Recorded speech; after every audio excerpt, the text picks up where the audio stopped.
എടാ ദാസ, നമ്മള് ഈ ഫ്രിഡ്ജ് എന്തിനാ വാങ്ങിച്ചേ?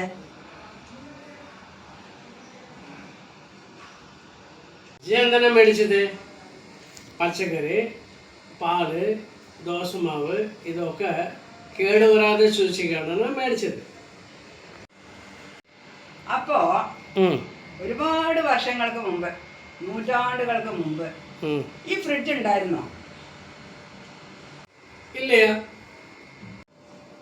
ഫ്രിഡ്ജൊന്നും ഇല്ലാത്ത ആ കാലത്തില് ഈ പെണ്ണുങ്ങള് എന്താ ചെയ്തിരുന്നെന്ന് അറിയോ? എന്താ ചെയ്തിരുന്നത്?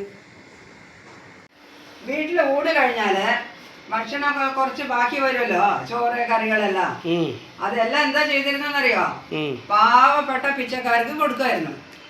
അതെ. അപ്പോ ഈ ഫ്രിഡ്ജ് ഉണ്ടല്ലോ, അതൊരു പിച്ചക്കാരെ പെട്ടിയായിരുന്നു അല്ലേ? അതല്ലേ? അതെ. എന്നാൽ ഇപ്പോഴോ, ഈ കാലത്തില് ഈ ഫ്രിഡ്ജ് എന്നൊരു സാധനം, ഒരു പെട്ടി ആരോ കണ്ടുപിടിച്ചു. അതിനുശേഷം ഈ വീട്ടിലെ പെണ്ണുങ്ങൾ എന്താ ചെയ്യണമെന്നറിയോ? ഈ ഊണ് കഴിഞ്ഞ മിച്ച ഭക്ഷണങ്ങളുണ്ടല്ലോ, ചോറ് കറികളെല്ലാം, അത് ഫ്രിഡ്ജിൽ എടുത്ത് വെക്കും, അടുക്കി വെക്കും.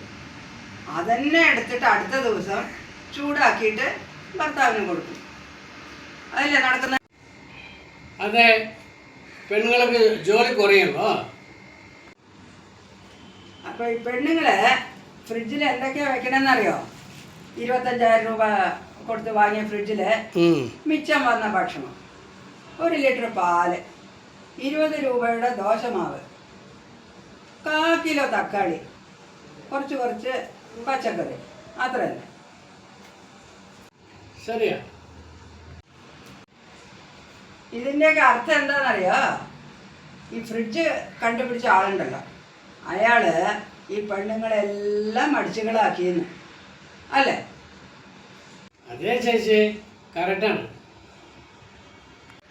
ഇപ്പോ ഈ ഫ്രിഡ്ജിന്റെ കൺട്രോള്, അതായത് നിയന്ത്രണം, ഈ ആണുങ്ങളുടെ കയ്യിൽ കൊടുത്താൽ എന്ത് സംഭവിക്കും? എന്ത് സംഭവിക്കും? എന്ത് സംഭവിക്കും? എന്ത് സംഭവിക്കും? ആണുങ്ങൾ എന്ത് ചെയ്യുന്നറിയാ?